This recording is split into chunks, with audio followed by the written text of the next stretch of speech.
আচ্ছা কোনছে আল্লাহ বড় না মানুষ বড়? ধরো গাদা, তুই কার হাতে কার জোড়া দেশ? কুড়াই আল্লাহ আর কুড়াই মানুষ। যেটা কবার কইছে ওইটা কন। আল্লাহ বড় না মানুষ বড়? আল্লাহই তো বড়। আল্লাহ বড়, তাহলে আল্লাহর কথা না হইনা মানুষের কথা শুনেন কে? তুই কি কইতাছস? কি এর আল্লাহর কথা মানে না মানুষের কথা মানে? হ্যাঁ, কি এর মানুষের কথা শুনেন তাই না? আমনে যে ওই দিনকে ডায়াবেটিসের রোগ নিয়ে যে হাসপাতালে গেলেন, ডাক্তার আপনার কত কিছু খাবার না করলো, সব কিছু না খাই এখন চলতেছেন।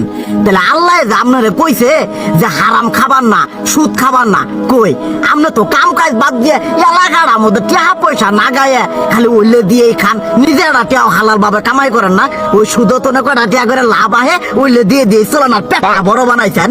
শুনেন একটা কথা কই, হারামের কোনোদিন আরাম নাই। হালাল পথে রুজি রোজগার করেন, প্রয়োজনে এড়া বেলা কম খায়েন, তাও শরীর পিণ্ড ভালো থাকবো।